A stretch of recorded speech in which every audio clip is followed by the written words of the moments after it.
Ya, kembali lagi di NTV Podcast.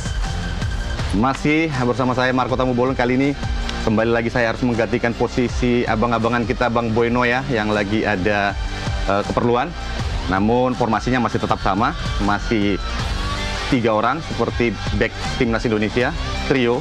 Ada tentu saja Bang Roni Pangemanan, analis sepak bola yang sudah ternama lah dan cukup sibuk belakangan ini. Seminggu terakhir ini sibuk banget. Karena kita tahu ada timnas kemarin main di FIFA Series 2026 dan kalau kita lihat cukup banyak ini panggilan-panggilan untuk wawancara. Dan tentu kita akan ditemani juga oleh salah seorang narasumber. Ini teman lama juga. Ini saksi karir saya sebagai jurnalis sport. Yep. Dulu bermain di Persija Jakarta sebagai back, sebelumnya di Persik ya. PSB Bogor dulu. PS Bogor. Yeah. Nah, terus back timnas juga. Yeah. Siapa lagi kalau bukan Mas Aris Sindarto. Apa kabar, Mas Aris? Baik. Yeah. Jadi, ya itu tadi kita minggu ini cukup dihibur dengan permainan timnas. Yeah. Ya Bang Ropan ya. Ada 2 pertandingan melawan Saint Kitts and Nevis dan juga melawan Bulgaria. Kita menang 4-0 atau 4-0 lawan Saint Kitts and Nevis.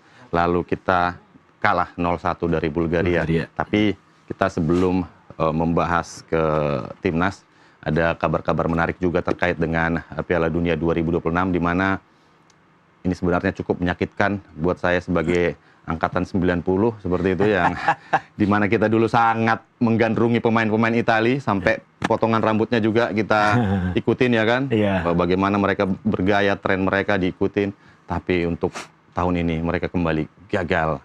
Untuk yang ketiga kali secara beruntun lolos ke Piala Dunia. Yang ada 2 di sini, Bang Ropan dan Mas Aris ini, dua-duanya punya keterkaitan dengan Italia. Yang satu pernah menjadi saksi Italia terakhir juara ya, 2006.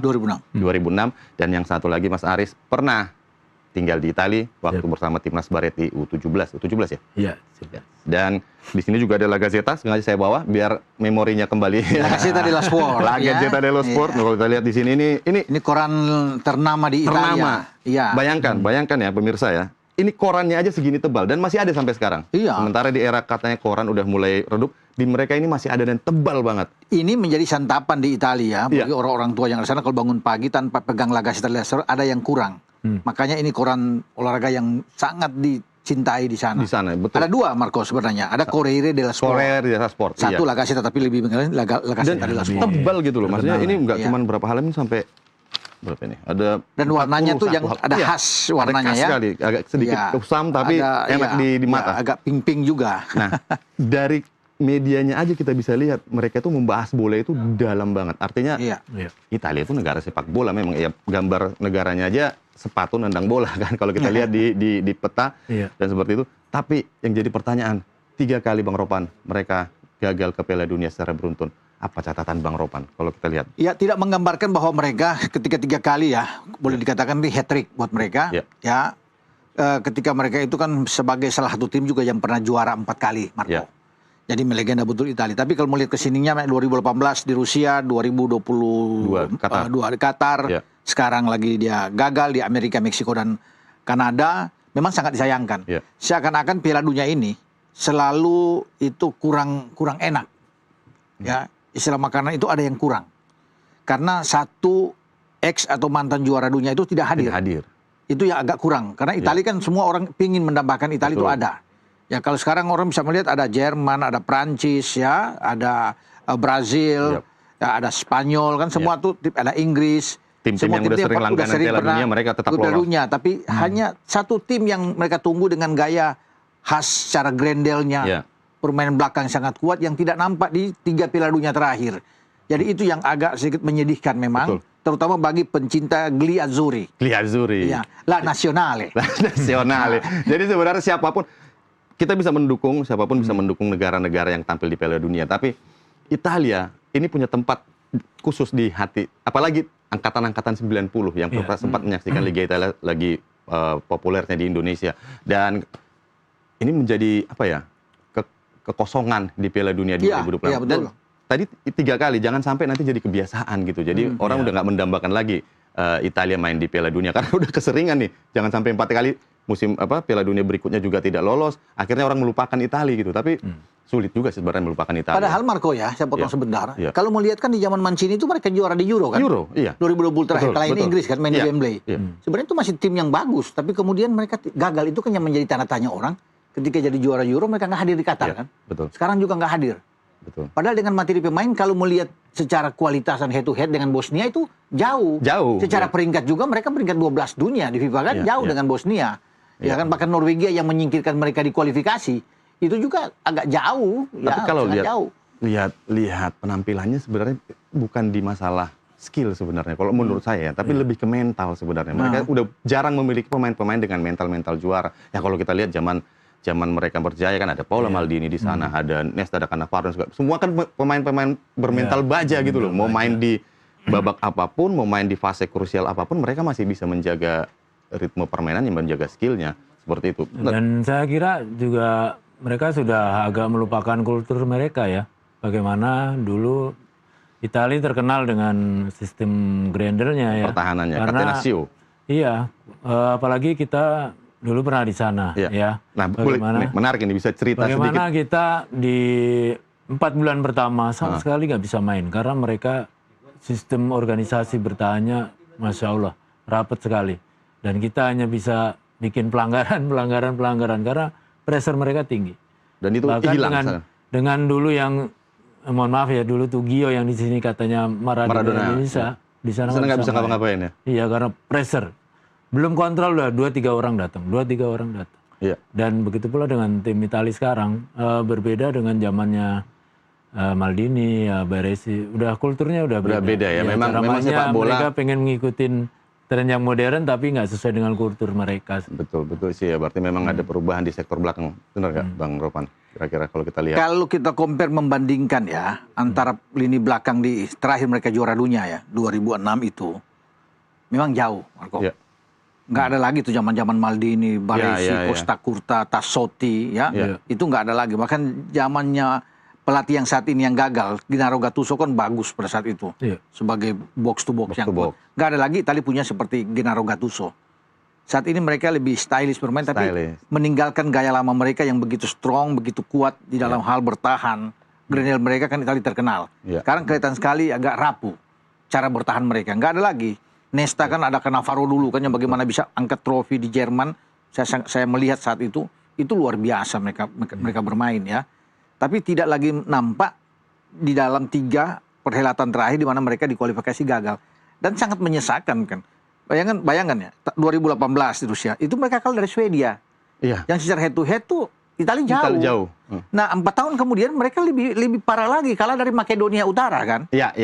Dalam playoff. Dan semua terjadi di playoff. Ya. Sekarang juga ketika mereka disingkirkan di fase grup oleh Norwegia, dan mereka kalah di playoff. Dan Bosnia lagi yang menyingkirkan mereka. Jadi memang kalau head to head seharusnya Italia ada di atas. Bahkan baru di 6 menit pertama Moise Kean sudah bikin gol kemarin kan. Sebelum di menit ke berapa? 76 baru ada gol balasan dari Haris Tabakovic. Jadi saya pikir memang sebenarnya mereka layak untuk lolos, untuk menang. Ya, tetapi sekali lagi mental mereka kurang, cara bermain mereka tidak lagi sengotot kayak dulu, kuat sekali di dalam mereka bertahan. Terakhir mereka kelihatan bagus itu di Euro itu. Bagaimana mereka sangat baik kan. Tapi kesininya kalau melihat kemarin, karakternya akan hilang gitu. Karakter dari tim Liasuri itu sekarang udah seakan hilang gitu. Iya, saya berkaca ke pengalaman dulu lah waktu kita lagi masih main bola di zaman-zaman masih 90 itu, bahkan ada yang kalau kita lagi main biasanya kan jadi striker ya. Karena Italia saat itu lagi tenar-tenarnya milih jadi back.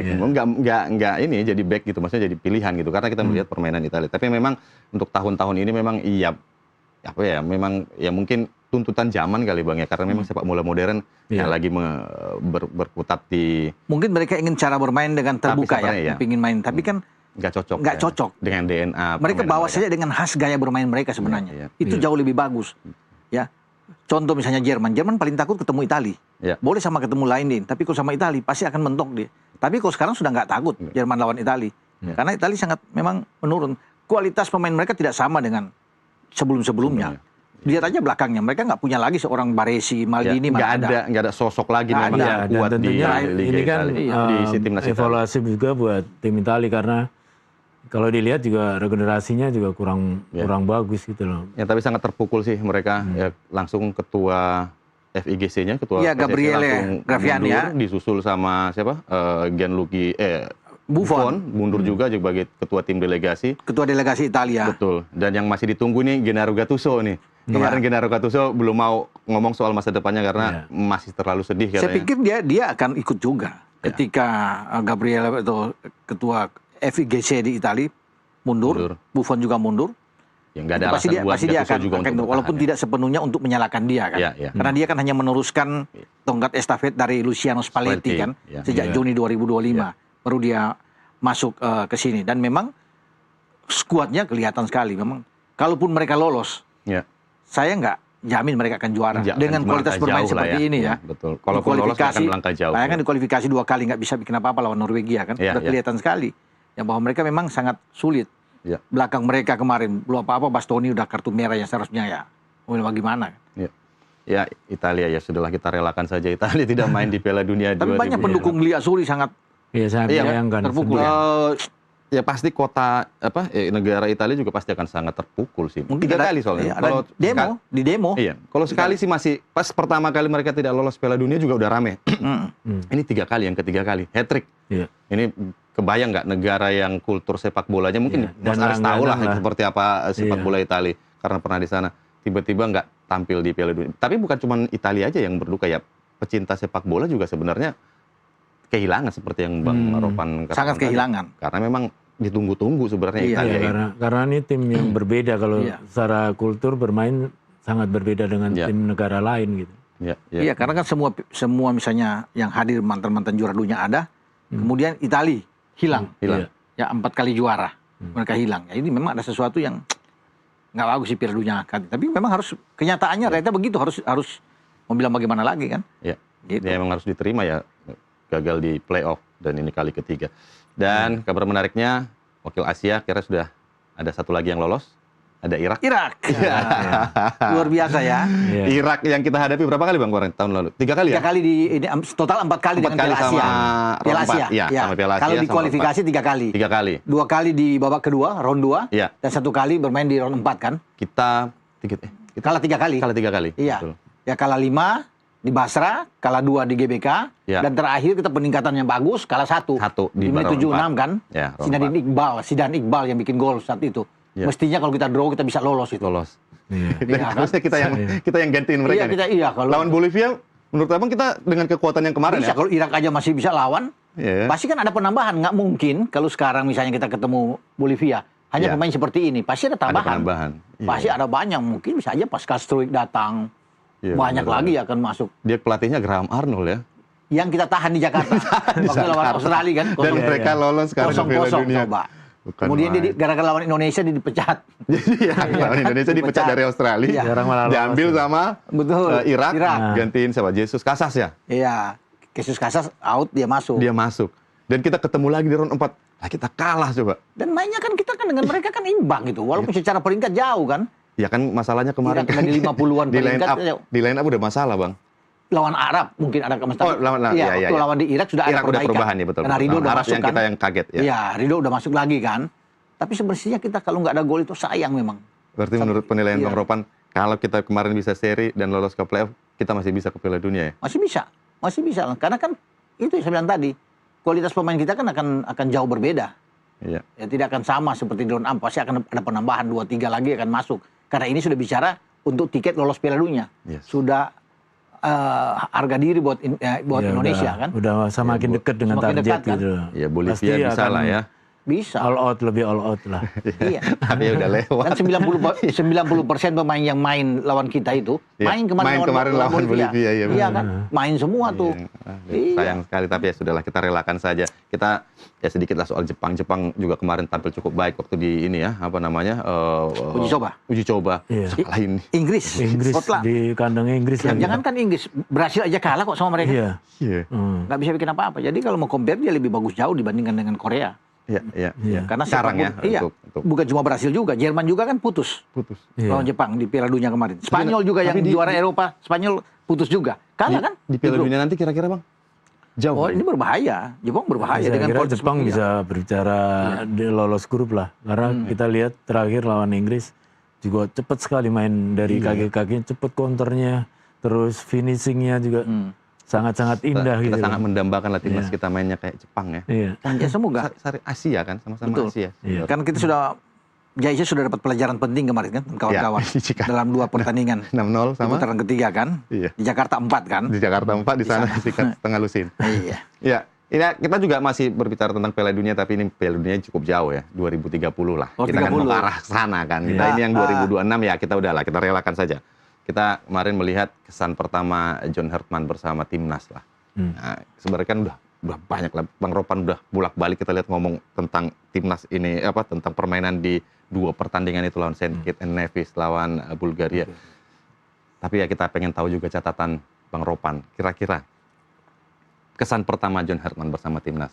Kalau mungkin lawan Saint Kitts, ya biasa aja ya. Ya. Nggak ada sesuatu, karena John Hertman juga memainkan starting 11 dia dengan seperti coba-coba aja. Karena dia tahu kan kualitas kita kan, peringkat jauh, dan dengan siapapun, dan itu yang dia lakukan kan. Di belakang mau tampil siapapun bisa dia mainkan. Di tengah Jordi Amat juga bermain, ya dia banyak lah. Dia memberikan kesempatan kepada Donitri, Beckham Putra, suatu hal yang sangat bagus. Ya kalau bisa dilihat. Hasil start yang oke, tapi memang belum memuaskan secara permainan. Kalau melawan Saint Kitts.